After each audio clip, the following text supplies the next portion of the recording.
میں نے آپ کے سامنے قرآن مجید فرقان حمید میں سے سورہ احزاب کی آیت نمبر 33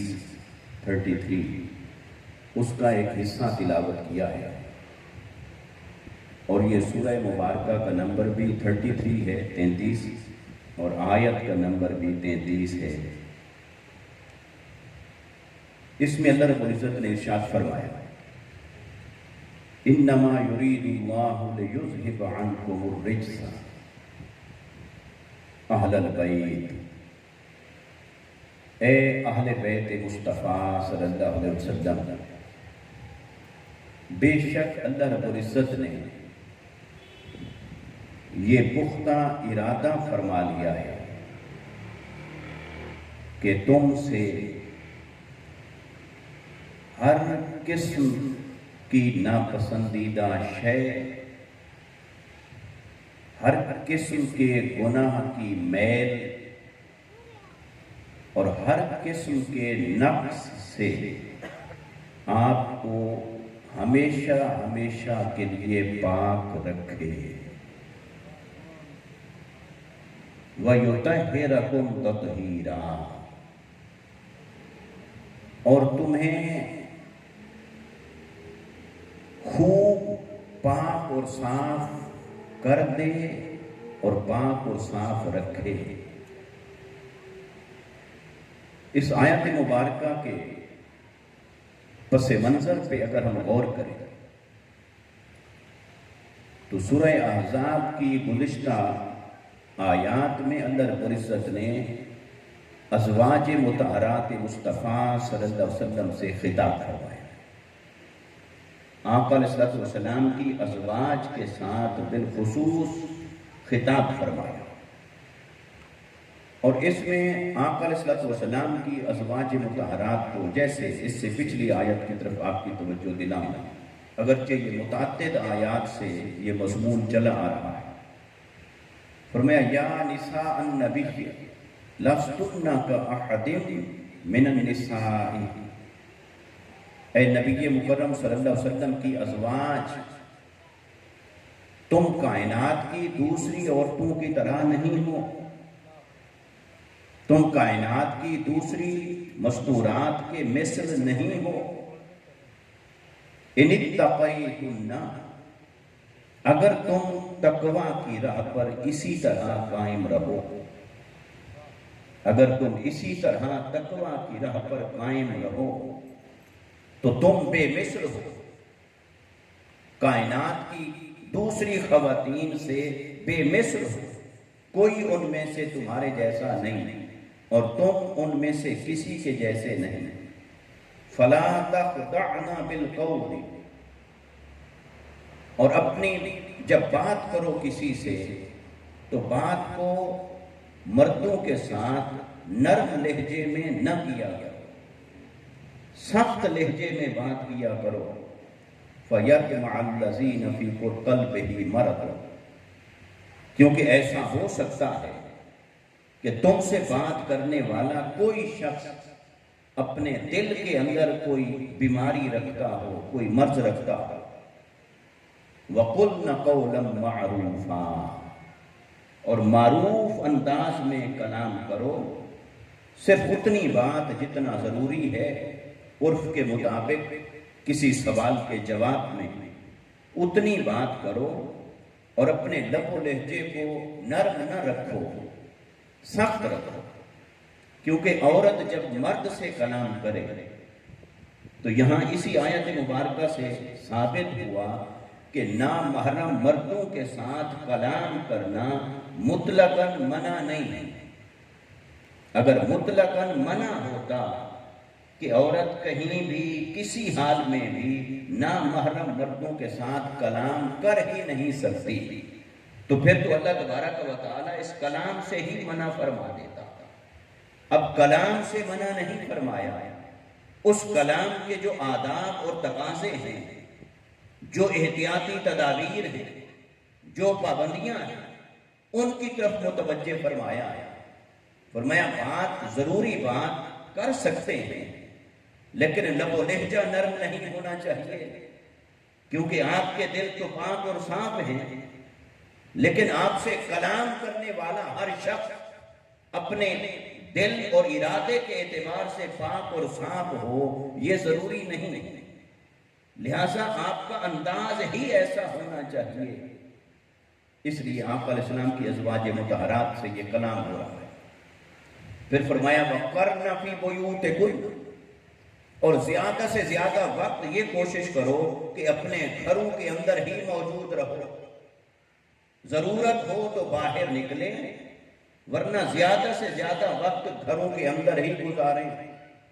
وَلَا تَبَرَّجْنَ تَبَرُّجَ الْجَاهِلِيَّةِ الْأُولَىٰ، اور وہ جو زمانہ جاہلیت کے اندر جیسے نمائش ہوا کرتی تھی اس نمائش سے بچو۔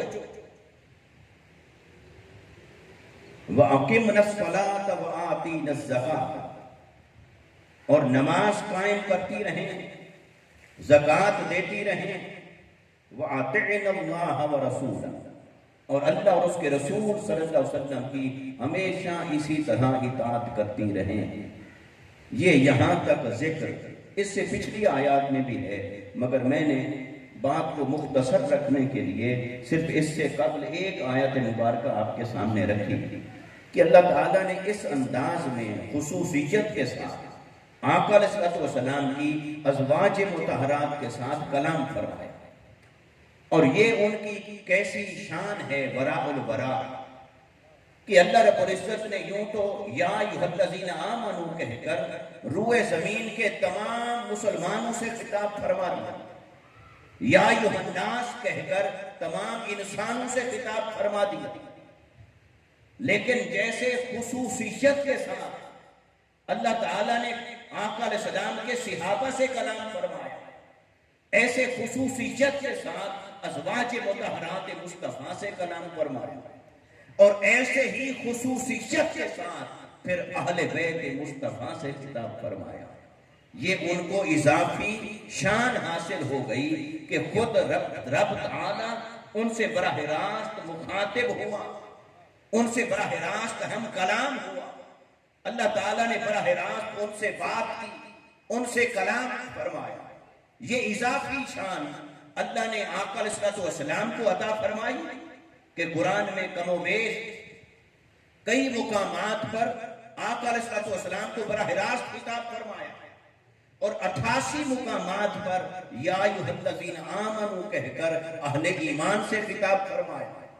تو ایسے ازواج مطہرات سے بھی اللہ تعالیٰ نے براہ راست کلام فرمایا، گویا ان کو یہ شرف عطا فرمایا کہ میں رب ہو کر تم سے کلام کر رہا ہوں، اور ایسے ہی پھر اہل بیت مصطفیٰ صلی اللہ علیہ وسلم سے کلام فرمایا۔ اب اس کے بعد بھی یہ آیات مبارکہ ہیں، اس کے بعد کی اگر آیت کو دیکھیں پھر فرمایا وَاذْكُرْنَ مَا يُتْلَىٰ فِي بُيُوتِكُنَّ مِنْ آیَاتِ اللَّهِ، اللہ کی آیات میں سے جو کچھ تمہارے گھروں میں تلاوت کیا جاتا ہے، یہ کوئی کم سعادت ہے کہ اللہ کی آیات تمہارے گھروں پر نازل ہوتی ہیں اور تمہارے گھروں میں تلاوت کی جاتی ہیں، اور جبرائیل کی تلاوت ہوتی ہے تمہارے حجروں میں اور گھروں میں، اور خود مصطفیٰ تلاوت فرماتے ہیں تمہارے گھروں میں اور تمہارے حجروں میں۔ تو فرمایا بس اس کو یاد رکھو، ان کو ہمیشہ تذکرہ کرو، یاد رکھو۔ والحکمت، حکمت بھی تلاوت ہوتی، آیات حکمت کی بھی ہیں، اللہ کی آیات بھی ہیں۔ ان اللہ کان لطیفا خبیرا، بے شک اللہ تعالیٰ بہت مہربان ہے، خبر رکھنے والا ہے۔ اب اللہ تبارک و تعالیٰ نے، آپ نے دیکھا اس سے پیچھے کئی آیات میں اور اس کے بعد آقا علیہ السلام کی ازواج مطہرات سے خطاب تھا۔ اب یہاں ایک بات سمجھنے والی ہے، وہ نقطے کی بات ہے۔ عربی زبان اتنا وسیع ہے، صیغے کے اعتبار سے اس کے 14 صیغے بنتے ہیں، اور 14 صیغے اس لیے بنتے ہیں کہ جب ایک سے بات کرنی ہو تو لفظ کا سٹرکچر اور ہے، دو سے کلام کرنا ہو تو دو کے لیے صیغہ اور اس کا سٹرکچر الگ ہے، پھر جمع کے لیے بات کرنی ہو تو صیغہ بدل جاتا ہے، لفظ بدل جاتا ہے۔ اسی طرح جینڈر کا بھی فرق ہوتا ہے، مذکر سے کلام ہو، مردوں سے کلام ہو تو لفظ کا سٹرکچر بدل جاتا ہے۔ اور اگر عورتوں سے، خواتین سے، مستورات سے، مؤنث سے خطاب ہو تو وہاں صیغہ بدل جاتا ہے، لفظ بدل جاتا ہے۔ یہ عربی زبان کے اندر اتنا وسعت ہے، گہرائی ہے۔ مثلا ہم کسی کو کہیں گے تم آ جاؤ، تم، اب تم کے لفظ میں مرد بھی شامل، مرد کو بھی یہی کہیں گے تم آؤ، عورت کو بھی یہی کہیں گے تم آؤ، ایک کو بھی یہی کہہ دیں گے تم آؤ، زیادہ ہیں ان کو بھی یہی کہہ دیں گے تم آؤ۔ لیکن عربی زبان کے اندر یہ ہے کہ ایسا نہیں ہے، اس میں لفظ بہت وسیع ہے، باقی زبانوں کا دامن تنگ ہے، ان کے پاس الفاظ کم ہیں اور وہ ہر ایک سے کلام کرنے کے لیے انہی سے کام چلاتے ہیں۔ لیکن عربی میں ایسا نہیں ہے کہ ہر ایک سے کلام کرنے کے لیے ایک ہی طرح کے لفظ سے کام چلایا جائے، بلکہ جس سے بات کرنی ہے اس کے لیے خاص صیغہ ہے۔ مردوں سے کلام کرنا ہے تو صیغہ الگ ہے، اور عورتوں سے کلام کرنا ہے تو صیغہ الگ ہے۔ اب یہاں غور طلب بات یہ ہے کہ سارا ذکر ازواج مطہرات کا تھا، اور ازواج مطہرات کا ذکر کرتے کرتے درمیان میں آیت کا ایک ٹکڑا، اور اس ٹکڑے میں اللہ رب العزت نے کیا کیا، وہ صیغہ پہلے آ رہا تھا سب کے لیے ہننا، ہننا کہتے ہیں عربی کے اندر مؤنث کے لیے وہ عورتیں، جمع عورتوں کے لیے ہننا، یہ لفظ، یہ صیغہ استعمال ہو رہا تھا۔ اور اس آیت مبارکہ کے ایک ٹکڑے کے اندر اللہ تعالیٰ نے صیغہ بدل دیا اور اس کو کر دیا کم، انما یرید اللہ لیذہب عنکم۔ یہ کم کا صیغہ جو ہے یہ ایڈریس ہوتا ہے جب مردوں سے کلام کرنا، جب مردوں کی بات کرنی ہو، ان سے کلام کرنا ہو، ان کو ایڈریس کرنا ہو تو پھر صیغہ آتا ہے کم۔ اور اگر عورتوں سے کلام کیا جا رہا ہو پھر آتا رہے گا کننا، کن تننا، یا ہننا یا ہننا۔ وہ گرامر میں صیغہ بدلتا رہے گا، زیر زبر پیش بدلتا رہے گا اعراب کی وجہ سے، مگر وہ مؤنث کے لیے صیغہ الگ ہے اور مذکر کے لیے صیغہ الگ ہے۔ تو جب کلام سارا ازواج مطہرات سے ہو رہا تھا، اس سے پچھلی آیات میں بھی، اس کی بعد کی آیات میں بھی کلام سارے کا سارا جب ازواج مطہرات مصطفیٰ سے تھا اور صیغہ مؤنث کا استعمال ہو رہا تھا اور جمع کا استعمال ہو رہا تھا، تو یکایک اسی آیت کے ایک ٹکڑے کے اندر اللہ نے اسے کم کے ساتھ بدل دیا اور صیغہ مذکر کا کر دیا ہے۔ تو کوئی وجہ ہے، ایسے نہیں کہ صیغہ بغیر کسی وجہ کے درمیان میں بدل دیا گیا ہے۔ تو درمیان، اور پھر قرآن کی ایک یہ شان ہے کہ جب مردوں سے بات ہوگی تو عورتوں اور مردوں دونوں کو کنسیڈر کیا جائے گا۔ جب قرآن مردوں سے کوئی بات کرتا ہے، یا ایھا الذین آمنوا اقیموا الصلاۃ، اے ایمان والو نماز قائم کرو، اب یہ خطاب تو مذکر کے صیغے کے ساتھ ہے، جینڈر کے اعتبار سے اس میں میلز کو ایڈریس کیا جا رہا ہے، مردوں کو ایڈریس کیا جا رہا ہے، لیکن اس کا مطلب یہ نہیں کہ عورتوں پر نماز فرض نہیں، وہ بھی ایمان والیاں ہیں، لیکن کہا ایمان والے، لیکن شامل کیا ایمان والیاں بھی، کیونکہ یہ اللہ تعالیٰ کا اسلوب ہے۔ جب مردوں سے کلام فرماتا ہے تو عورتوں کا ذکر اس میں خود بخود شامل ہوتا ہے، لیکن جب عورتوں کا ذکر شامل ہوگا تو مرد خود بخود اس میں شامل نہیں ہوتے، وہ صرف عورتوں کا ہی ذکر ہوگا۔ اور اس میں بھی اگر آپ اس کی حکمتوں پہ غور کریں مختلف، تو اس کی حکمتوں میں سے ایک حکمت یہ ہے کہ اسی میں پردہ ہے اور اسی میں حیا کا نقطۂ کمال تھا، کہ اللہ تعالیٰ بجائے اس کے کہ عورتوں سے براہ راست بار بار کلام فرمائے، اے عورتوں نماز پڑھو، اے عورتوں زکوٰۃ دو، اے عورتوں نفل پڑھو، صدقہ کرو، خیرات دو، یہ حکم ہے، یہ حلال ہے، یہ حرام ہے، یہ کرو، یہ نہ کرو، تو عورتوں سے بار بار کلام کرے، اگرچہ اس کے کلام کرنے سے تو فرق نہیں پڑتا، یہ تو سعادت اور اعزاز کی بات بنتی تھی، لیکن اللہ تعالیٰ نے آپ کو اور مجھے یہ انداز اور اسلوب سکھایا ہے کہ جب بات کرو تو عورت کا نام ہی پردہ ہے، عورت کا نام ہی حجاب ہے، وہ پردے اور حیا میں رہنے والی ہے، پردے اور حیا میں رکھی جانے والی ہے، لہٰذا جب کلام کرو مردوں سے کلام کرو، اور عورتوں کا ذکر خود بخود اس کے اندر شامل ہے اور شامل ہوگا۔ اس لیے جہاں کم کے ساتھ صیغہ آئے گا، اے مردو تم، وہاں عورتیں شامل ہیں، اور جہاں ہننا یا کننا یا کن تننا ایسے الفاظ آئیں گے جو مؤنث کے ساتھ خاص ہیں، تو وہاں عورتوں کا ذکر ہوگا، مردوں کو خود بخود اس کے اندر کنسیڈر نہیں کیا جائے گا۔ اب یہ بات تھوڑی ثقیل تھی، گرامر کی تھی، مگر آپ کہیں گے، سوچیں گے شاید بھی ہم نے تو کہا بھی آپ زوردار اور شعلے دار خطاب فرمائیں گے، تو وہ انشاءاللہ آ رہا ہے، مگر یہ اس کی بنیاد بن گئی۔ اس کی بنیاد کے لیے یہ نکتہ سمجھنا ضروری تھا کہ یہ جو آیت تطہیر ہے، اس آیت تطہیر کے اندر مذکر کا صیغہ کیوں آیا ہے؟ اس آیت تطہیر سے پہلے بھی صیغے مؤنث کے ہیں، اس کے بعد بھی صیغے مؤنث کے ہیں، اس سے قبل بھی عورتوں کو خطاب کیا جا رہا ہے، یہ ریپیٹ تھوڑی کم کرتے ہیں، اور اس کے بعد بھی عورتوں کو خطاب کیا جا رہا ہے، اور ان عورتوں سے مراد ازواج مطہرات مصطفیٰ ہیں، آقا علیہ الصلوۃ والسلام کی ازواج ہیں، جن کو قرآن نے امہات المومنین کا درجہ عطا فرمایا۔ کائنات کی وہ عورتیں اللہ نے انہیں بے مثل قرار دیا جنہیں نسبت زوجیت حاصل ہو گئی مصطفیٰ کے ساتھ، جو آقا علیہ السلام کے عقد نکاح میں آ گئی، جو آقا علیہ الصلوۃ والسلام کی عزت بنی اور آقا علیہ الصلوۃ والسلام کے گھر کی زینت بنی۔ ان ازواج مطہرات کا تذکرہ کر رہا ہے قرآن، اور ان سے براہ راست خطاب کر رہا ہے، اور انہیں جو تلقین کی جا رہی ہے، جو احکامات انہیں دیے جا رہے ہیں، بات ان سے ہو رہی ہے۔ یکایک چلتے چلتے پھر صیغہ مذکر کا آ جاتا ہے، اور مذکر کے صیغہ میں پھر مستورات بھی شامل، تو پتہ چلا یہ بات جو کی جا رہی ہے اس میں ساری عورتیں شامل نہیں تھیں۔ اگر سبھی عورتیں ہی اس میں شامل ہوتی تو پھر تو قرآن وہی مؤنث کا صیغہ لاتا۔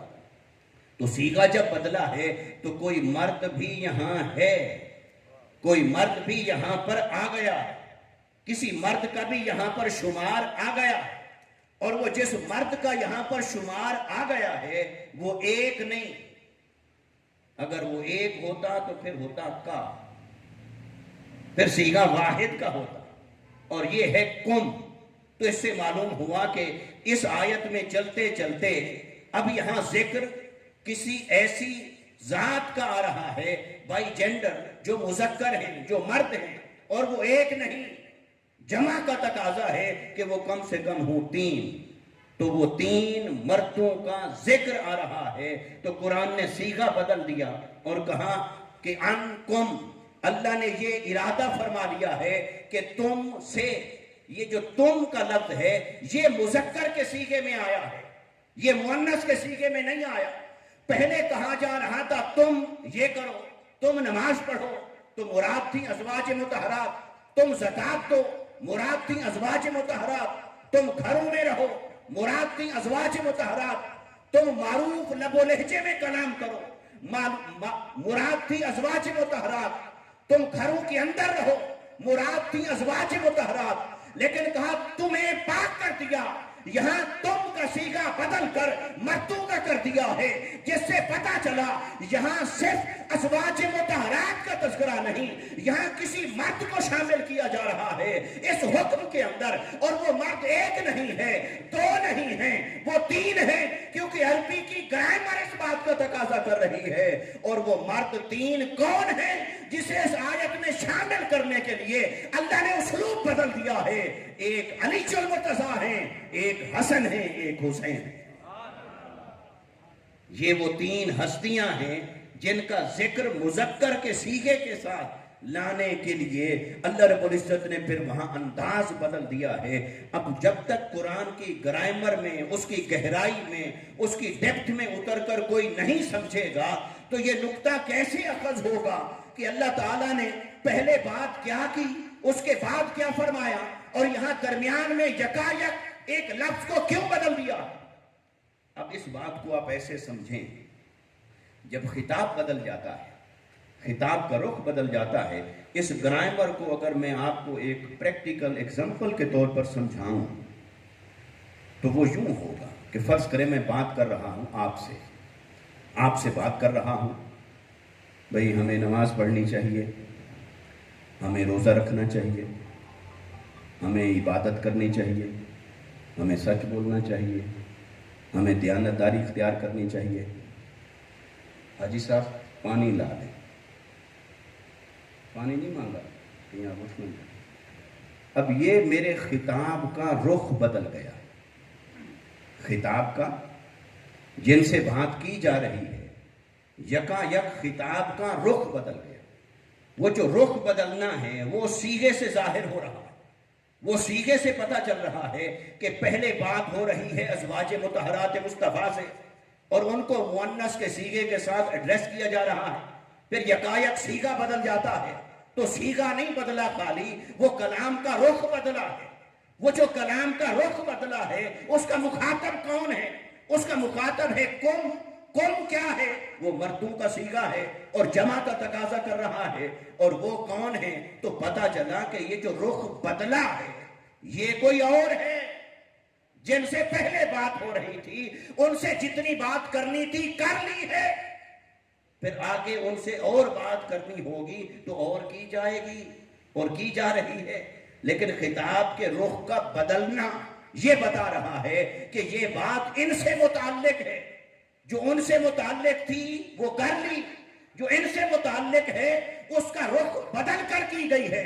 تو قرآن اسی طرح کر رہا ہے، ازواج مطہرات سے خطاب ہے، اے ازواج مصطفیٰ، اے امہات المومنین، تم بے مثل ہو، تم نماز پڑھنے والی، تقوی اختیار کرنے والی، تم خوش اخلاقی سے بات کرنے والی، گھروں کے اندر قائم رہنے والی، گھروں کے اندر قیام پذیر رہنے والی، جہالت کی نمائش سے نفرت کرنے والی، یہ تمہاری صفات ہیں، یہ تمہارے اخلاق ہیں۔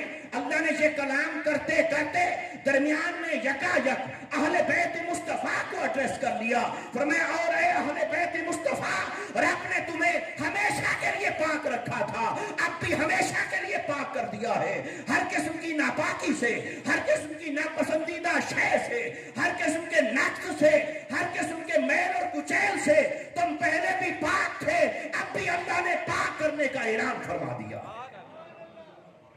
یکا یک وہ خطاب کا رخ بدل کر اللہ رب العزت نے اہل بیت مصطفیٰ صلی اللہ علیہ وسلم کی طرف کر لیا۔ اب اس ساری گفتگو کو پھر سمرائز کریں اور اگلے حصے کی طرف آ جائیں کہ پھر یہ اہل بیت مصطفیٰ کون ہے۔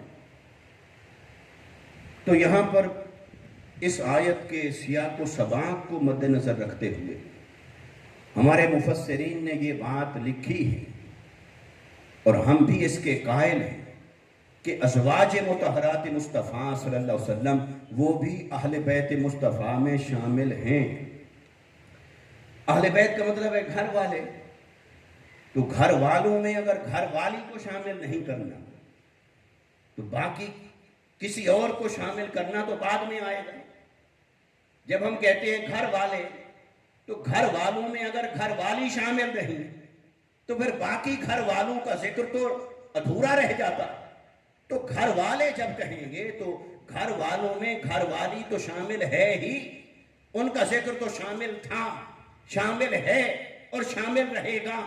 لیکن قرآن اگر یہی کہتا چلا جاتا اے مصطفیٰ کی گھر والیوں، اے مصطفیٰ کی گھر والیوں، اے مصطفیٰ کی گھر والیوں، تو پھر اس میں علی کا ذکر تو نہیں آ سکتا تھا، اس میں حسن کا ذکر تو نہیں آ سکتا تھا، اس میں حسین کا ذکر تو نہیں آ سکتا تھا۔ اب صیغہ بدلنا تھا، گھر والوں۔ پہلے قرآن کہہ رہا تھا اے مصطفیٰ کی گھر والیوں نماز قائم کرو، اے مصطفیٰ کی گھر والیوں زکوٰۃ ادا کرو، اے مصطفیٰ کی گھر والیوں زمانہ جاہلیت کی نمائش اس راہ پہ نہ تم گئی ہو نہ جانا، اپنے قول کو معروف رکھنا، اے مصطفیٰ کی گھر والیوں۔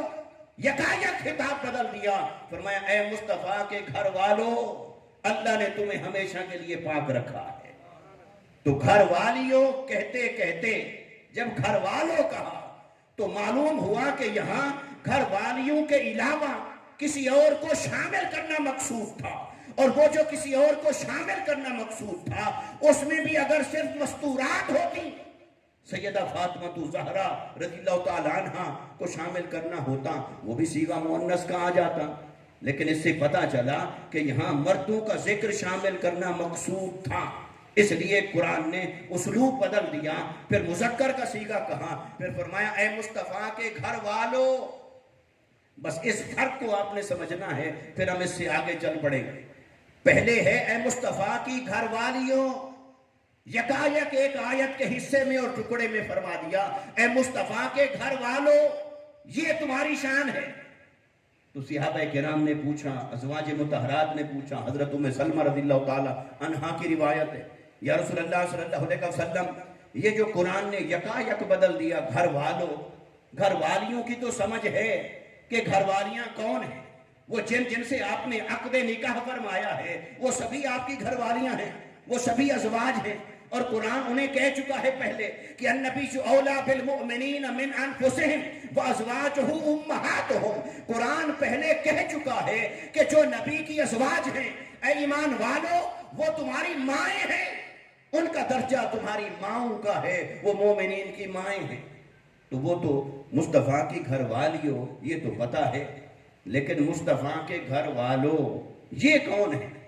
تو صحابہ کرام نے سوال پوچھا، تو آقا علیہ السلام نے فرمایا کہ یہ جو قرآن نے کہا گھر والوں، مذکر کے صیغے کے ساتھ کہا گھر والوں، میرے آقا نے فرمایا اس میں علی المرتضیٰ شامل ہے، اس میں حسن مجتبیٰ شامل ہے، اس میں حسین شامل ہے، اس میں فاطمہ شامل ہے، حتیٰ کہ میرے آقا نے چادر مبارک لی ہوئی تھی، میرے آقا نے اس چادر مبارک کو اپنے اوپر پھیلا لیا اور علی المرتضیٰ سے فرمایا اے علی تم بھی چادر کے نیچے آ جاؤ، پھر سیدہ فاطمہ سے فرمایا تم بھی چادر کے نیچے آ جاؤ، پھر حسن اور حسین کو بلایا تم بھی چادر کے نیچے آ جاؤ، اور میرے آقا نے اس چادر کو تان کر تنی ہوئی چادر کے نیچے یہ جو 5 تن موجود تھے، یہ جو 5 ہستیاں موجود تھیں، میرے آقا نے اعلان فرمایا سنو ہؤلاء اہل بیتی، یہ قرآن جنہیں گھر والے کہہ رہا تھا یہ گھر والے ہیں جو چادر کے نیچے۔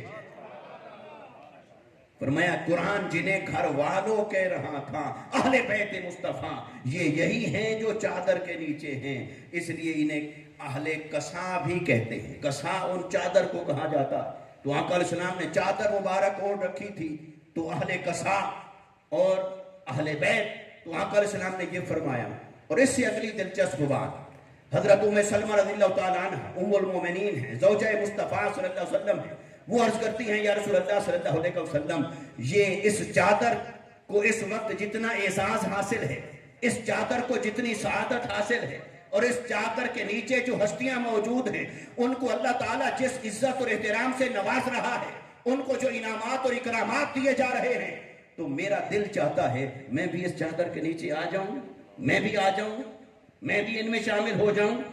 تو آقا علیہ السلام نے فرمایا انت علی مکانک وانت علی خیر، فرمایا ہر ایک کی اپنی اپنی جگہ ہے، تم اپنی جگہ پہ جہاں ہو وہیں بہتر ہو، تمہاری جگہ بھی کوئی کم نہیں ہے، لیکن یہ ان کی جگہ ہے، وہ تمہاری جگہ ہے، جو تمہاری جگہ ہے تم اپنی جگہ پہ رہو، تم اپنی جگہ پہ ہو، اور فرمایا وانت علی خیر، اور تم بھی خیر کے مقام پر ہو، تم بھی ایک سعادت کے درجے پر ہو، تم بھی ایک شان کے درجے پر ہو، تم بھی ایک مقام کے درجے پر ہو، عظمت اور فضیلت کے درجے پر ہو۔ ایسا نہیں ہے کہ یہاں عظمت ہے اور وہاں نہیں، ایسا نہیں کہ یہاں سعادت اور فضیلت ہے اور وہاں نہیں، لیکن یہ دامن مصطفیٰ ہے، یہاں سعادتوں کی کئی قسمیں ہیں، یہاں عظمتوں کی کئی قسمیں ہیں، یہاں فضیلتوں کی کئی قسمیں ہیں، یہاں شان کے کئی رنگ ہیں، لہٰذا ایک رنگ تمہیں حاصل ہے، ایک رنگ ان کو حاصل ہے، ایک شان کا پہلو تمہیں حاصل ہے، وہ جو زوجہ مصطفیٰ ہونے کا اعزاز تمہیں حاصل ہے وہ انہیں حاصل نہیں، اور جو اس وقت انہیں حاصل ہے وہ تمہیں حاصل نہیں، تم اپنی جگہ پر ہو، یہ اپنی جگہ پر ہے۔ اب دیکھیے حدیث پاک نے کتنا ہمیں بڑا سبق دیا ہے، یہ جو تولنے لگ جاتے ہیں ہم ترازو لے کے، جھگڑے سارے اسی سے پیدا ہوئے، تولنے لگ گئے کہ یہ اوپر ہیں یا یہ اوپر ہیں، ازواج مطہرات شامل ہیں، اہل بیت مصطفیٰ میں کون ہے کون نہیں، فلاں اوپر فلاں نیچے، یہ جب سے حساب کتاب ترازو ترکڑی تولنا شروع کر دیا، جب سے حساب لگانا شروع کر دیا. بھئی آپ اور میں کون ہوتے ہیں حساب لگانے والے؟ جنہیں اللہ نے بے حساب شانوں سے نوازا ہو ان کا حساب کون کر سکتا ہے؟ لہٰذا جس کو بھی میرے آقا سے نسبت حاصل ہوئی وہ اپنی نسبت میں بے مثل ہو گیا. جب میرے مصطفیٰ کی ازواج کو قرآن نے کہہ دیا لَسْتُنَّ كَأَحَدٍ مِّنَ النِّسَاءِ، دنیا کی ساری عورتیں مل جائیں تمہارے جیسی نہیں ہو سکتی. فرمایا تم دوسری عورتوں کی مثل نہیں ہو. تو کوئی عورتیں دنیا جہان کی وہ ازواج مطہرات کے مثل نہیں ہو سکتی. لیکن یہاں پر یہ جو عام لوگوں میں جھگڑا چھیڑ دیا گیا بھی ازواج مطہرات کو اہل بیت میں شامل کریں شامل نہ کریں، کوئی کہتا ہے ہیں کوئی کہتا ہے نہیں. تو بھی قرآن نے جو کہا وہ حق ہے، جو حدیث مصطفیٰ نے کہا وہ حق ہے. ہمارا کام جانبداری کرنا نہیں ہے، ہمارا کام یہ ہے جو اللہ نے کہہ دیا اسے مانو منو ان، اور جو مصطفیٰ نے کہہ دیا اسے مانو اور منو ان. اب آئے سے یہاں سے اہل بیت مصطفیٰ کون ہے، یہ ہمارا جو گفتگو کا حصہ تھا یہ مکمل ہوا کہ اہل بیت مصطفیٰ کون ہے. اب ان کو کیا شان دی گئی؟ فرمایا وہ شان یہ ہے کہ تمہیں رجس سے دور رکھا ہے.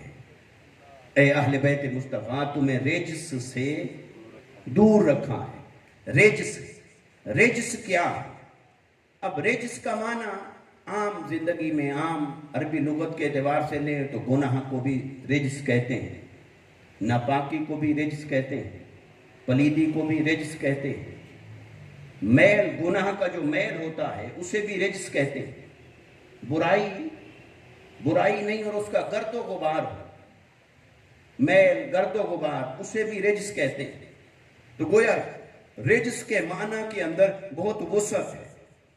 لہٰذا جب یہ رجس کا لفظ کسی کے ساتھ استعمال ہوگا تو اس کے مقام اور منصب کے مطابق اس کا معنی کیا جائے گا، اس کے مقام اور مرتبے کے مد نظر اس کا معنی ہو. اگر عام آدمی کی بات ہو بھئی یہ رجس سے دور ہے تو رجس کا معنی گناہ بھی کر سکتے ہیں، رجس کا معنی پلیدی بھی کر سکتے ہیں، رجس کا معنی ناپاکی بھی کر سکتے ہیں. لیکن جب اہل بیت مصطفیٰ کی بات ہو جو نہ کبھی گناہ کے قریب گئے نہ گناہ ان کے قریب گئے، نہ کبھی ناپاکی کے قریب گئے نہ کبھی ناپاکی ان کے قریب بھٹکی، نہ کبھی معاذ اللہ پلیدی ان کے قریب گئی نہ وہ پلیدی کے قریب سے گزرے، جنہیں میرے آقا نے مسجد نبوی کے اندر فرمایا ہو، فرمایا حالت جنابت کے اندر میری مسجد سے کوئی نہیں گزر سکتا، صرف علی المرتضیٰ گزر سکتا.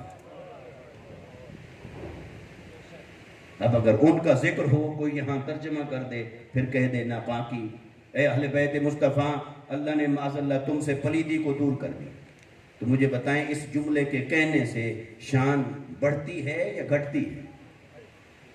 اے اہل بیت مصطفیٰ اللہ نے پلیدی کو تم سے دور کر دی، یہ کون سی آپ نے عظمت بیان کی اہل بیت مصطفیٰ؟ گویا آپ نے یہ معنی دیا ہے، یہ تاثر دیا ہے کہ پلیدی ہو سکتی تھی یا معاذ اللہ تھی اور اللہ نے دور کر دیا. تو یہ کون سی آپ نے شان بیان کی؟ شان کے اندر آپ کو دیکھنا ہوگا کہ نفاست کا پہلو کیا ہے، ادب کا پہلو کیا ہے، تعظیم کا پہلو کیا ہے، لہٰذا اس کے اعتبار سے اس کا معنی کیا کرنا ہے. اللہ نے الفاظ عطا فرمائے لیکن لفظوں کا انتخاب تو آپ نے کرنا ہے، اور لفظوں کا انتخاب ظاہر کر دیتا ہے کہ کس کے دل میں اہل بیت مصطفیٰ کا ادب ہے اور کس دل میں اہل بیت مصطفیٰ کا بغض ہے. یہ لفظوں کا انتخاب ہی بتا دیتا ہے. لہٰذا حضور شیخ الاسلام مدثر العالی نے جو ترجمہ کیا انہوں نے لکھا ترجمے کے اندر کہ اے اہل بیت مصطفیٰ اللہ تعالیٰ نے یہ تم سے ہر قسم کے گناہ کا میل دور رکھا. یعنی گناہ تو پہنچ نہیں سکتا تھا لیکن جو معاشرے میں گناہ ہے اس کا کوئی اثر، اس کی کوئی بو، اس کا کوئی گرد و غبار، اس کی کوئی میل، وہ بھی آپ سے دور ہے، اسے بھی اللہ نے ہمیشہ کے لیے آپ سے دور رکھا. تو رجس کا معنی ہے کوئی بھی ناپسندیدہ شے. بس سادہ لفظوں میں اس کو ایک لفظ کے اندر سمیٹ رہا ہوں کہ رجس جسے اللہ نے اہل بیت مصطفیٰ سے دور فرما دیا، اس رجس کا سادہ معنی یہ ہے کہ کوئی بھی ناپسندیدہ شے، ہر وہ شے جو اللہ کو ناپسند ہے، چاہے وہ کوئی عمل ہے، وہ کوئی قول ہے، وہ کوئی فعل ہے، وہ کوئی نظریہ ہے، وہ کوئی سوچ ہے، وہ کوئی عقیدہ ہے، وہ کوئی اخلاق ہے، ہر ناپسندیدہ شے کو اللہ نے اہل بیت مصطفیٰ سے دور رکھا ہے۔ ہر ناپسندیدہ خلق کو دور رکھا، ہر ناپسندیدہ عادت کو دور رکھا، ہر ناپسندیدہ اخلاق کو دور رکھا، ہر ناپسندیدہ سوچ کو دور رکھا، ہر ناپسندیدہ قول کو دور رکھا، ہر ناپسندیدہ عمل کو دور رکھا۔ جو شے اللہ کے ہاں ناپسندیدہ تھی، اللہ نے ہمیشہ اہل بیت سے دور رکھا اور اہل بیت کو اس سے دور رکھا ہے۔ ہر ناپسندیدہ شے کو اہل بیت اطہار سے دور رکھا۔ اب رجس کا معنی ہو گیا ناپسندیدہ شے۔ اب میں ترجمے میں بار بار لفظ کہہ رہا ہوں، دور رکھا، تو کہیں آپ ترجمہ پڑھیں گے تو وہاں لکھا ہوگا دور کر دیا۔ اے اہل بیت مصطفیٰ، اللہ نے ہر قسم کی ناپسندیدہ شے کو تم سے دور کر دیا۔ یہ ترجمہ بھی اردو میں آپ کو ملے گا، اور یہ بھی ملے گا کہ دور رکھا۔ اب آپ فرق خود سمجھ گئے۔ جو ترجمہ کرنے والا یہ لکھے گا کہ دور کر دیا، تو وہاں سے یہ احتمال پیدا ہوا کہ وہ قریب تھا، یا ماشاءاللہ لگ چکا تھا، یا ماشاءاللہ ملوث ہو چکے تھے، ہوئے تھے لمحے بھر کے لیے، یا وہ قریب تھا اور پھر اللہ نے اس سے دور کر دیا، قریب آ رہا تھا پھر دور کر دیا۔ تو جب اردو میں ترجمہ کریں گے تو یہ کنفیوژن پیدا ہوگی۔ جہاں لکھا ہوگا دور کر دیا تو یہ احتمال پیدا ہوگا کہ پھر قریب تھا یا لگ گیا تھا، پھر اللہ نے دور کر دیا۔ قربان جائیں اللہ کی شان پر، اللہ نے قرآن کے اندر عربی کے لفظوں میں اس باریک نکتے کو بھی واضح فرما دیا ہے۔ حالانکہ یہ فرق نہ بھی واضح کیا جاتا تو کوئی ضروری نہیں تھا، بس اللہ نے دور کر دیا، تھا یا نہیں تھا بس اللہ نے دور کر دیا، تو اب تو پاک ہیں، وَيُطَهِّرَكُمْ تَطْهِيرًا، پاک ہیں، ہر لحاظ سے پاک ہے، تو اللہ نے دور کر دیا، بس کر دیا، تو اب تھا یا نہیں تھا اس کو چھوڑو، مگر نہیں۔ یہاں اللہ تعالیٰ کی طرف سے لفظ استعمال ہوا ہے عنکم، انما یرید اللہ لیذہب عنکم۔ یہ عنکم کا لفظ جو ہے، اس میں عن کا معنی ہے سے، تم سے دور، تم سے دور۔ اب اس سے کے لیے جہاں یہ لفظ عن ہے، وہاں یہ لفظ استعمال ہو سکتا تھا من، اور عربی کے اندر عام طور پر سے کے لیے من کا لفظ استعمال ہوتا ہے۔ عام طور پر آپ کہیں بھی دیکھیں گے، کوئی بھی ٹرانسلیشن کرے گا تو سے کے لیے من کا لفظ لایا جاتا ہے، من کم۔ تو اب من اور ان یہ عربی گرامر کے اعتبار سے اپنے درمیان یہ فرق رکھتے ہیں کہ کوئی شے قریب ہو، ایسے قریب ہو، پھر اسے دور کر دیا جائے۔ اس کے لیے جب کہیں گے تم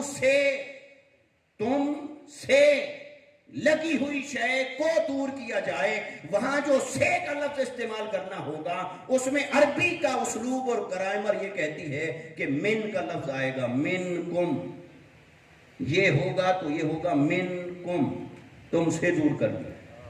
اور اللہ نے یہ لفظ استعمال نہیں کیا، یہ استعمال ہی نہیں کیا۔ اللہ نے کیا لفظ استعمال فرمایا؟ فرمایا عن کم، تم سے۔ اب اس سے کا مطلب کیا ہے؟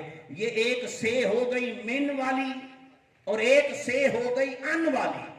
تو یہ جو ان والی سے ہے اس کا معنی کیا ہے کہ اہل بیت مصطفیٰ ناپاکی تم سے دور کھڑی تھی، دور تھی، جہاں تھی وہیں سے بارو بار دور کر دیا، تم سے دور کر دیا۔ تم سے یہ معنی نہیں کہ تم سے دور کیا یعنی یوں ہو اور تم سے دور، تو یہ آتا ہے من کم کا کانسیپٹ۔ اور ان کم کا کانسیپٹ کیا ہے؟ وہ یہ نہیں، ان کم کا کانسیپٹ یہ ہے، یہ پہلے بھی ایک فاصلہ تھا، ایک بوجھ تھا، ایک دوری تھی، اور وہ پہلے بھی تم سے دور تھی، ہر قسم کی ناپاکی تم سے پہلے دن سے دور تھی، اول روز اول دن سے اللہ نے تمہیں ہر ناپسندیدہ شے سے دور رکھا، ہر ناپسندیدہ خلق اور اخلاق کو تم سے ہمیشہ دور رکھا، ہر ناپسندیدہ عادت کو ہمیشہ دور رکھا، ہر ناپسندیدہ سوچ کو ہمیشہ دور رکھا، ہر ناپسندیدہ خیال کو ہمیشہ دور رکھا، ہر ناپسندیدہ تصور کو ہمیشہ دور رکھا۔ مگر وہ جہاں دور تھا اب اللہ نے فیصلہ کر دیا ہے اسے وہیں سے اور دور کر دیا جائے گا، تمہیں ہمیشہ سے تحفظ حاصل ہوگا، پاکیزگی حاصل ہوگی، طہارت حاصل ہوگی۔ وہ ناپاکیاں، وہ ناپسندیدگیاں جو پہلے بھی تمہارے دامن سے دور تھیں اب ہمیشہ کے لیے انہیں اور دور کر دیا گیا۔ اس کے لیے اللہ تعالیٰ نے فرمایا عنکم، اے اہل بیت مصطفیٰ، اللہ نے تم سے، اب وہ اس لیے میں اس سے کے کانسیپٹ کو جب آپ اردو میں کنورٹ کریں گے، اردو میں جب کنورٹ کریں گے من اور ان کی بات کو، تو پھر ترجمہ یوں نہیں بنے گا کہ تم سے دور کر دیا، پھر ترجمہ بنے گا تم سے دور رکھا۔ جب آپ یوں کہیں گے تم سے دور رکھا تو اس کا معنی ہے دور تھا، پہلے سے ہی دور تھا اور اب بھی دور رکھا۔ اس لیے یہاں یہ ترجمہ ہوگا انما یرید اللہ، بے شک اللہ نے ارادہ فرما لیا، لیذھب عنکم، کہ تم سے دور رکھے، جو شے پہلے سے تم سے دور ہے اسے اور دور لے جائے۔ اے اہل بیت مصطفیٰ صلی اللہ علیہ وسلم، اللہ تعالیٰ اسے تم سے دور لے جائے ہر ناپسندیدہ شے کو۔ اور پھر اس کے ایک اور لفظ کی طرف توجہ کراؤں، وہ ہے انما اور یرید۔ یریدو کا معنی ہے اللہ چاہتا ہے، اللہ تم سے ناپاکی کو دور رکھنا چاہتا ہے۔ اب یہ جو چاہتا ہے یہ بھی عربی میں چاہتیں کئی ہیں اور اردو میں ایک ہی لفظ ہے، اردو کا دامن تنگ ہے، اس کے بعد ایک ہی لفظ ہے، ہر ایک کے لیے وہی لگائیں گے۔ چاہنا تو کبھی وہ چاہنا بھی ہوتا ہے جو پورا نہیں ہوتا، اور کبھی وہ چاہنا بھی ہوتا ہے جو ہر حال میں پورا ہوتا ہے۔ تو چاہت پوری ہو پوری نہ ہو، اردو میں تو وہ چاہت ہے، اردو میں تو کبھی ایسی چاہت بھی ہوتی ہے جسے ہم کہتے ہیں یہ خیالی پلاؤ ہے، یہ محض یہ ایسے خواب ہے، دیوانے کی بڑھ ہے، یہ چاہتے ہیں چاہتے رہیں، یہ تو کبھی پوری ہونے والی شے ہے ہی نہیں، تو وہ بھی چاہت میں آتا ہے۔ تو اگر اللہ تعالیٰ فرماتا اللہ تم سے دور کرنا چاہتا ہے تو پھر اللہ تو یہ بھی چاہتا ہے کہ ساری دنیا مسلمان ہو جائے۔ کیا ساری دنیا مسلمان ہوئی؟ بولیے، اللہ چاہتا ہے تم ایمان لاؤ، کیا سارے کے سارے ایمان لائے؟ اللہ چاہتا ہے کہ اے ایمان والو تم سارے متقی بنو، کیا سارے کے سارے متقی بنے؟ تو وہ چاہتا تو ہے، پسند تو فرماتا ہے، تو لہٰذا ایک ہے اس کی پسند کا درجہ، ایک ہے اس کے ایکشن کا درجہ، کر گزرنا، اقدام فرما دینا، کوئی ارادہ کیا اور اسے کر دیا اپنی طاقت کے ساتھ، یہ چاہنا اور ہے۔ ایک ہے آپ کہتے ہیں ہم چاہتے ہیں، پوری قوم چاہتی ہے پاکستان میں انقلاب آ جائے، بولیں چاہتی ہے کہ نہیں؟ بولیں تو صحیح، میں آپ دھرنے میں نہیں لے کے جا رہا، ٹھیک ہے، وہ ہم نے دیکھ لیا ہے۔ اب آپ بتائیں، پوری قوم چاہتی ہے کہ پاکستان میں انقلاب آئے، تبدیلی آئے، دین نافذ ہو، حق کی بات ہو، انصاف ہو، عدل ہو، بولیں چاہتی ہے کہ چاہتی ہے؟ مگر یہ جو چاہتی ہے کیا اس کو کرنے کا ارادہ بھی رکھتی ہے؟ چاہت تو ہے مگر کیا اس چاہت کو پورا کرنے کا ارادہ نظر آیا کہیں؟ نہیں نظر آیا۔ وہ چند لوگوں میں ارادہ نظر آیا، وہ نکلے جا کے وہاں دھرنا دے کے بیٹھ گئے، یہ ارادہ ہے۔ یہ کیا ہے؟ یہ ارادہ ہے کہ جو وہ چاہتے تھے اپنے اس چاہنے کے اندر سنسیئر تھے، انہوں نے قربانی دی، تکلیفیں اٹھائیں، سب کو جان مال اسباب سب کچھ ہتھیلی پر رکھا۔ یہ ہے، ایک ہے چاہنا، وہ ساری قوم چاہتی رہی۔ اللہ کرے یہ جو لوگ گئے ہیں نا، اللہ کرے کوئی اچھی تبدیلی آ جائے، وہ ٹی وی پر بیٹھ کر دعا کرتے رہے، اللہ کرے یہ جو گئے ہیں، اللہ کرے کوئی پاکستان کا مقدر بدل جائے، وہ چاہتے رہے، لیکن چاہنا کبھی نتیجہ خیز نہیں ہوتا، خالی چاہت کبھی نتیجہ نہیں لاتی۔ کون سی چاہت نتیجہ لاتی ہے؟ جس چاہت کے ساتھ ارادہ ہو، پھر اس ارادے کے ساتھ عملی تقاضے ہو، تو جب عملی تقاضے بھی پورے کریں تو پھر جا کر نتیجہ، پھر نتیجہ انسان ہو تو نتیجہ یقینی نہیں، کیونکہ انسان بے بس ہے۔ اور اگر چاہت کے بعد ارادہ، ارادے کے بعد اقدام، عملی تقاضا، یہ سب کرنے والا ہو انسان، تو نتیجہ کبھی آئے گا اور کبھی نہیں آئے گا، کیونکہ انسان بے بس ہے۔ لیکن اگر یہ سب کچھ کرے اللہ، کہ اس کی چاہت بھی ہو، پھر چاہت کے ساتھ ارادہ کرے، پھر ارادے کے ساتھ اس کی کاروائی کرے، اس کا جو تقاضا بنتا ہو اس تقاضے کو بجا لائے، جو کرنا ہو عملی طور پر وہ اسے کرے، تو پھر بتائیے کہ کوئی شے ہے جو اللہ کے اس ارادے کی راہ میں رکاوٹ بن سکے؟ پھر کوئی شے ہے کہ اللہ کی چاہت ہو، پھر اللہ کا ارادہ ہو، پھر اللہ کا اقدام ہو، اور پھر وہ قادر مطلق بھی ہو، اور پھر وہ کام نہ ہو سکے؟ ایسا ہو سکتا ہے؟ تو یہ ہے اللہ کی چاہت کی مختلف قسمیں۔ ایک ہے اس کی چاہت جسے کہتے ہیں حب، وہ ہے پسند ناپسند کے درجے پر، وہ بھی کبھی پوری ہوگی کبھی پوری نہیں ہوگی۔ ایک ہے اس کی چاہت جسے کہتے ہیں رضا، وہ بھی کبھی پوری کرتا ہے کبھی پوری نہیں کرتا۔ فرمایا لا یرضی لعبادہ الکفر، اللہ اپنے بندوں کے کفر پر راضی نہیں، پھر بھی کافر ہیں، تو رضا کبھی پوری ہوتی ہے اور کبھی پوری نہیں ہوتی۔ لیکن ایک لفظ ہے جو اللہ تعالیٰ جب بھی بول دے وہ ہر حال میں ہوتا ہے، وہ جب بھی بول دے وہ ہر حال میں ہوتا ہے، وہ ہے ارادہ۔ وہ کیا ہے؟ انما امرہ اذا اراد شیئا ان یقول لہ کن فیکون۔ اللہ کی شان یہ ہے جب وہ کسی شے کا ارادہ کر لے، خالی چاہت نہیں، ارادہ، خالی پسند نہیں، ارادہ، خالی حب نہیں، ارادہ، خالی رضا نہیں، ارادہ، جب اللہ کسی شے کا ارادہ کر لیتا ہے فرمایا کن فیکون، پھر اس کے بعد کچھ نہیں رہ جاتا۔ جب اس نے کسی شے کا ارادہ کر لیا پھر وہ کہتا ہے ہو جا، پھر وہ شے ہو جاتی ہے۔ اللہ اکبر،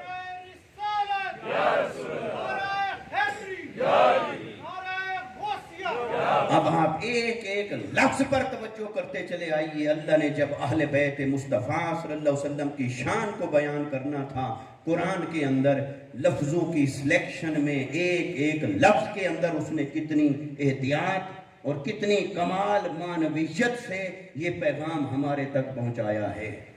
فرمایا انما یرید اللہ، یہ نہ سمجھتے رہنا کہ بس اللہ کی خالی پسند ہے کہ اے اہل بیت مصطفیٰ ہر قسم کی ناپسندیدگی کو تم سے دور رکھے، یہ اللہ کی خالی پسند نہیں، تاکہ کوئی احتمال نہ سوچے کہ ہو بھی سکتا ہے اور نہیں بھی ہو سکتا۔ یہ خالی اللہ کی رضا نہیں، کوئی سوچے کہ یہ پوری ہو بھی سکتی ہے اور نہیں بھی ہو سکتی۔ فرمایا یہ ہے اللہ کا ارادہ جو ہر حال میں ہو کر رہتا ہے، ہر حال میں نتیجہ خیز ہوتا ہے، اس کا نتیجہ ہوتا ہے، اس کا ثمر یقینی ہوتا ہے۔ انما یرید اللہ لیذھب عنکم الرجس اہل البیت، اے اہل بیت مصطفیٰ اللہ نے ہر ناپاکی کو، ہر ناپسندیدگی کو تم سے دور رکھا، آئندہ دور رکھے گا، مزید دور کر دے گا، ہر قسم کا تحفظ عطا کرے گا۔ یہ اس کی صرف چاہت نہیں، صرف رضا نہیں، یہ اس کا ارادہ ہے۔ اب دیکھنا کوئی ناپسندیدہ شے تمہارے قریب بھٹک نہیں سکتی ہے، تمہارے قریب بھٹک نہیں سکتی ہے۔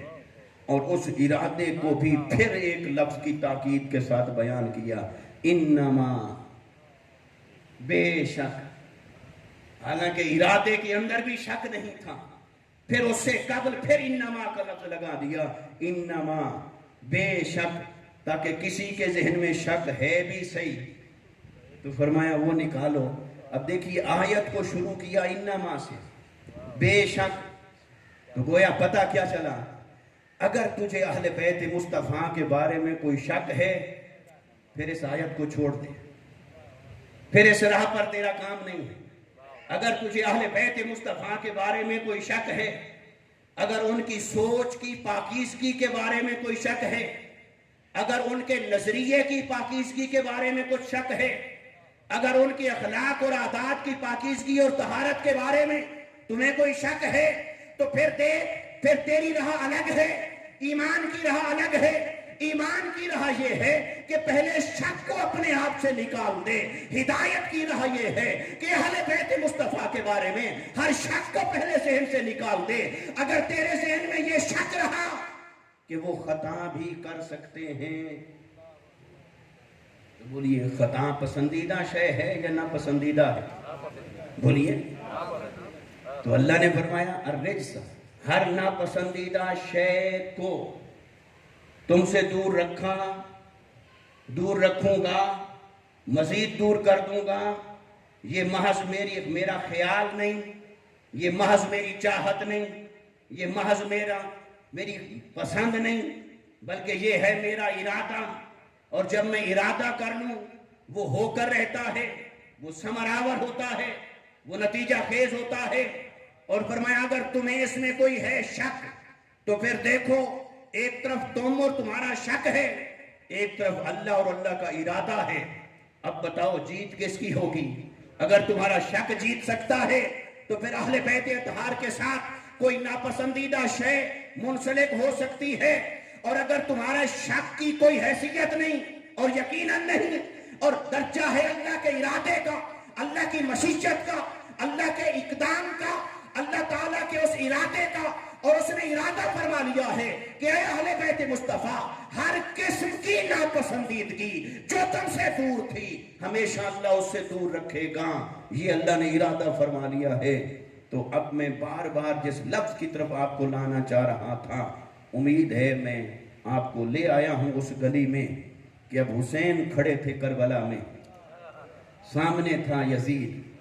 اب کوئی سوچے کہ حسین کے اقدام میں کوئی ناپسندیدگی تھی، سوچ بھی خالص، نظریہ بھی خالص، اقدام بھی خالص، قول بھی خالص، عمل بھی خالص، اور ہر قسم کی ناپسندیدگی سے پاک ہے، ہر قسم کی کمزوری سے پاک ہے، ہر قسم کے نقص سے پاک ہے، ہر قسم کی کوتاہی سے پاک ہے، ہر قسم کی غفلت سے پاک ہے، ہر کسی قسم کے عیب سے پاک ہے. تو پتا چلا حسین اور حسین کا نظریہ ہر عیب سے پاک، حسن اور حسن کا نظریہ ہر عیب سے پاک، علی المرتضیٰ اور ان کا نظریہ ہر عیب سے پاک، سیدہ فاطمہ الزہرا ان کا ہر اقدام، ہر قول، ہر فعل، ہر نقص اور عیب سے پاک. ارے وہ عیب سے پاک تھے اپنے جسم کے اعتبار سے بھی، وہ عیب سے پاک تھے اپنی سوچ کے اعتبار سے بھی، وہ عیب سے پاک تھے اپنے ہر قول کے اعتبار سے بھی، وہ عیب سے پاک تھے اپنے ہر لفظ کے اعتبار سے، وہ ہر عیب سے پاک تھے اپنے اقدام کے لحاظ سے. تو جہاں علی کھڑا تھا وہی حق تھا، جہاں فاطمہ کھڑی تھی وہی حق تھا، جہاں حسین کھڑا تھا وہی حق تھا، جہاں حسن مجتبیٰ کھڑے تھے وہی حق تھا. ان کے مد مقابل جو بھی تھا وہ ناپسندیدہ بنیاد پر کھڑا تھا، یہ ہمیشہ حق پر کھڑے تھے. ہر قسم کی ناپسندیدگی کو اللہ نے تم سے دور کیا. انما یرید اللہ لیذھب عنکم الرجس اہل البیت.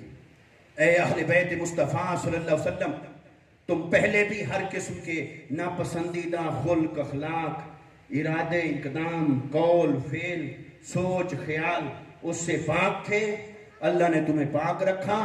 اور اب تو سوال یہ ہے، اب کوئی کہنے والا کہہ سکتا بھئی یہ آپ نے بڑی عجیب لاجک پیش کر دی، پاک تھے اور پاک رکھا. تو اگر پہلے ہی پاک تھے تو پھر یہ آیت کا اعلان تو بے مقصد ہو گئے. پھر اللہ نے آیت کیوں اتاری؟ اگر پہلے ہی پاک تھے تو اللہ نے یہ کیوں فرمایا کہ اللہ نے پھر یہ تمہیں انعام عطا فرمایا؟ یہ تو ایسے ہی ہے کہ کوئی پہلے سے مفتی ہو، ہمارے مفتی مکرم خان صاحب کی طرح، تو پھر انہیں کوئی کہے آئیں جی مفتی صاحب ہم آپ کو مفتی کی سرٹیفکیٹ سند دیتے ہیں، وہ کہیں گے وہ تو میں پہلے سے ہوں، مجھے دینا ہے تو کوئی اور سرٹیفکیٹ دیں جو اس سے اوپر کا ہو، اس سے آگے کی بات ہو یا اس سے مختلف چیز ہو، جو شے پہلے سے حاصل ہو اس کا دوبارہ سے اعلان تو نہیں بنتا۔ لیکن آپ چپ ہیں، جو کہ پاکستان میں تو ہوتا رہتا ہے، پاکستان میں تو ایسے ہوتا رہتا ہے، جعلی اعلان بھی، جعلی چیزیں بھی ساری۔ خیر، اب اللہ نے یہ جو فرمایا اعلان، آپ کہیں گے کوئی سوال کر سکتا ہے بھئی اگر اللہ تعالیٰ نے ان کو پہلے سے دور رکھا، آپ نے یہ ساری بنیاد اس پہ باندھی کہ دور رکھا، انکم کا معنی کیا، رجس کا معنی کیا، یریدو کا معنی کیا، انما کا معنی کیا، ٹھیک ہے اللہ نے دور رکھا، تو سوال یہ ہے کہ پھر اس اعلان کے ذریعے سے کون سا نیا انعام حاصل ہوا ہے، کون سا نیا اعزاز حاصل ہوا ہے؟ تو ہاں، وہ ایک ہے اعلان اور ایک ہے اضافہ۔ جہاں تھے وہ درجہ بھی پاکیزگی کا تھا، جس مقام پر تھے وہ درجہ بھی ہر رجس اور ناپسندیدہ شے سے دوری کا تھا، مگر جہاں تک تھے اب اللہ نے اسے اور بڑھانا چاہا، اس میں اور ترقی دینا چاہی، اس میں اور اضافہ کرنا چاہا، اس کو اور یقینی اور قطعی بنانا چاہا، اس میں مزید آگے بھیجنا چاہا، تو فرمایا انما یرید اللہ، پھر مضارع کا صیغہ استعمال فرما دیا، فرمایا اے اہل بیت مصطفیٰ تمہارے ماضی میں کوئی شک نہیں، تمہارے جب قرآن اتر رہا تھا وہ تھا اہل بیت مصطفیٰ کا حال، تو اے اہل بیت مصطفیٰ تمہارے ماضی میں بھی کوئی شک نہیں، تمہارے حال میں بھی کوئی شک نہیں کہ مصطفیٰ موجود ہیں، کسی کی جرت نہیں کہ تمہاری طرف انگلی اٹھائے، وہ بیان کر دیں گے حق کیا ہے اور باطل کیا ہے، لیکن یرید اللہ، اے اہل بیت مصطفیٰ مستقبل میں کچھ ایسا وقت آنے والا ہے، کچھ گرد و غبار اٹھایا جائے گا، کچھ ایسا میل کچیل اٹھایا جائے گا، کچھ ایسے طعن و تشنیع ہوں گے، کچھ ایسی باتیں ہوں گی کہ لوگ اعتراض کریں گے، ابہام پیدا کریں گے، سوالات اٹھائیں گے، کبھی فاطمہ کے عمل پر، کبھی علی المرتضیٰ کے عمل پر، کبھی حسن مجتبیٰ کے عمل پر، کبھی حسین کے عمل پر اعتراض ہوں گے، سوالات ہوں گے، فلسفے گھڑیں گے، روایتیں بیان کریں گے، نئی نئی فلسفی لائیں گے، نظریات لائیں گے، اور وہ آپ کے اوپر کوئی گرد و غبار اچھالنے کی کوشش کرے گا۔ اللہ نے فرمایا سنو اے اہل بیت مصطفیٰ تمہارا ماضی پاک تھا، تمہارا حال بھی پاک ہے، لیکن مستقبل میں ان کے لیے اعلان ہے، اے جلنے والوں کل موتو بغیظکم، تم اپنے غیظ و غضب میں جلتے رہو، یہ جس مقام پر تھے میں انہیں مستقبل میں اس سے بھی بلند مقام پر فائز کرنے کا اعلان کر رہا ہوں۔ تو جب اللہ نے اس سے بھی بلند مقام پر فائز کرنے کا ارادہ فرما لیا تو وہ مستقبل کا موقع کب آیا؟ وہ آیا جب سیدہ فاطمہ رضی اللہ تعالی عنہ نے کچھ باتیں کی اور کوئی کہے کہ معاذ اللہ وہ خطا پر تھی۔ سیدہ کائنات کو خطا پر کہنا یہ سب سے بڑی جہالت ہے، اور جو کہے سیدہ خطا پر تھی تو اپنی سوچ میں تو خطا پسندیدہ شے ہوتی ہے کہ ناپسندیدہ؟ بولیے، نہ ہر ناپسندیدہ شے سے تو اللہ نے اہل بیت مصطفیٰ کو دور رکھا، پھر کوئی ناپسندیدہ شے ان کی سوچ کے ساتھ کیسے وابستہ ہو گئی؟ کوئی ناپسندیدہ عمل ان کے قول اور فعل کے ساتھ کیسے وابستہ ہو گیا؟ وہ کیسے ملوث ہو سکتی ہے اس کے اندر؟ تو پھر ہاں اس لیے کہ پھر آپ کہیں گے ان کی رائے مختلف تھی اور حضرت صدیق اکبر کی رائے مختلف تھی، تو پھر کوئی تو ضرور خطا پر تھا۔ یہ سب سے بڑی جہالت ہے۔ جو کہے کہ دو میں سے ضرور کسی ایک کو خطا پر کہنا ہے، سمجھو نہ اس نے فقہ پڑھی ہے، نہ قرآن پڑھا ہے، نہ حدیث پڑھا ہے۔ پڑھا ہے تو پھر سمجھا لے۔ سادہ بات یہ کہ آپ کے 4 فقہی مذاہب ہیں، حنفی، شافعی، مالکی، حنبلی۔ ہم حنفی ہیں، ہم حق پر ہیں کہ نہیں؟ بولیے، وہ بولو بابا۔ اچھا، ہم حق پر ہیں تو شافعی کیسے؟ ان کا نظریہ تو ہم سے مختلف ہے۔ حنبلی وہ بھی حق پر ہیں، ان کا نظریہ تو ہم سے مختلف ہے۔ وہ کہتے ہیں ہاتھ چھوڑ کے پڑھو، ہم باندھ کے پڑھتے ہیں۔ وہ کوئی کہتا ہے یہاں باندھو، ہم یوں ناف کے نیچے باندھتے۔ وہ کہتے ہیں فاتحہ پڑھو، ہم کہتے ہیں امام کے پیچھے چپ رہو۔ ان کا نظریہ اور ہمارا نظریہ اور، پھر آپ کہتے ہیں وہ بھی حق پر ہیں، ہم بھی حق پر ہیں، اور ایک نہیں، حنفی بھی حق پر، شافعی بھی حق پر، مالکی بھی حق پر، حنبلی بھی حق پر، چاروں حق پر اور چاروں آپس میں مختلف۔ تو چاروں آپس میں مختلف اور چاروں حق پر کیسے ہو سکتے ہیں؟ یہ اس جاہل کو جا کر بتائیے جو کہتا ہے کہ جہاں ایک حق پر ہوگا تو دوسرا خطا پر ہوگا، دوسرے کو حق پر مانا تو اس کو خطا پر ماننا پڑے گا، اس کو حق پر مانا تو اس کو خطا پہ ماننا پڑے گا۔ بھئی چار فقہی مذاہب کے ماننے والوں، یہ بات تمہارے لیے اس سے بڑی دلیل کیا ہو سکتی ہے؟ حنفی بھی حق پر ہے، مالکی بھی حق پر ہے، شافعی بھی حق پر ہے، حنبلی بھی حق پر ہے، اور ہر کوئی ایک دوسرے سے مختلف بھی ہے، تو مختلف ہو کر بھی حق پر ہے، ایک دوسرے سے مخالف ہو کر بھی حق پر ہے، ایک دوسرے سے متضاد ہو کر بھی حق پر ہے، کیونکہ حق پر اسے کہتے ہیں جس کے پاس حق کی دلیل ہوتی ہے، چاہے دلیل ایک دوسرے سے ملے یا دلیل ایک دوسرے سے نہ ملے۔ ارے جو دلیل پر کھڑا ہو وہ حق پر کھڑا ہوتا ہے۔ تو صدیق اکبر بھی دلیل پر کھڑے تھے، اس لیے وہ بھی حق پر کھڑے تھے۔ سیدہ فاطمہ بھی دلیل پر کھڑی تھی، وہ بھی حق پر کھڑی تھی۔ حضرت مولا کائنات بھی دلیل پر کھڑے تھے، وہ بھی حق پر کھڑے تھے۔ اس لیے دوستو یہ جھگڑا ختم، یہ کہنا کہ ایک حق پر ہوگا ایک خطا پر ہوگا، یہ تمہاری جہالت ہے۔ سیدہ وہ ہے کہ ہمیشہ حق پر تھی، علی مرتضیٰ وہ ہیں جو ہمیشہ حق پر تھے، ہمیشہ حق کے ساتھ تھے۔ تو یہ نظریہ، یہ جس کی علمی گہرائی نہیں ہوگی، یہ بات وہی سطحی طور پر کر دے گا۔ بھئی جو دو کی بات آپس میں مختلف ہے تو پھر کوئی ایک ہی صحیح ہوگا، بھئی یہ کوئی لاجک نہیں ہے، دونوں بھی صحیح ہو سکتے ہیں اپنی اپنی جگہ پر، اپنے اپنے دلیل کی بنیاد پر۔ اس لیے ہر ایک کو الگ الگ مقام کے اعتبار سے دیکھنا اور سمجھنا ہوگا۔ ادب کو قائم رکھنے، ادب اگر قائم رکھنا چاہیں دل سے تو ادب کو قائم رکھنے کے مقام ہیں۔ صدیق اکبر کا ادب بھی قائم رہ سکتا ہے، سیدہ فاطمہ رضی اللہ تعالی عنہ کا ادب بھی قائم رہ سکتا ہے۔ یہ آپ کو کس نے سبق پڑھا دیا ہے کہ صحابہ کا ادب کرنا ہے تو اہل بیت پر تیر برساؤ، اور اہل بیت کی محبت کرنی ہے تو صحابہ پر تیر برساؤ؟ یہ کسی اسلام دشمن کا فلسفہ ہو سکتا ہے، یہ کسی مسلمان کا فلسفہ نہیں ہو سکتا۔ مسلمان صحابہ کی آڑ میں اہل بیت کا بغض نہیں رکھے گا، اور اہل بیت کی آڑ میں صحابہ کی توہین نہیں کرے گا۔ مومن وہ ہے جو کہتا ہے صحابہ ہماری جان ہے اور اہل بیت اطہار ہمارا ایمان ہے۔ یہ اہل سنت ہے، اور یہ اہل سنت کا نظریہ ہے، اور یہ دلیل کی بنیاد پر ہے، اور یہ حق کی بنیاد پر ہے۔ اور یہ اسی آیت مبارکہ سے ثابت ہوتا ہے کہ یہ جو پانچ ہستیاں اور پانچ تن پاک ہیں، اللہ نے انہیں سوچ اور فکر کے اعتبار سے بھی ہر ناپسندیدہ شے سے ہمیشہ سے دور رکھا ہے، اور مزید اس میں پروٹیکشن، تحفظ، ترقی اور مقام عطا فرما دیا۔ اس لیے امام علی مقام رضی اللہ تعالیٰ عنہ کا نظریہ حق تھا۔ جس نظریے کی بنیاد پر وہ کربلا میں کھڑے تھے، وہ نظریہ اسی آیت کے تحت حق تھا، وہ اسی آیت کے تحت وہ نظریہ رجس سے پاک تھا۔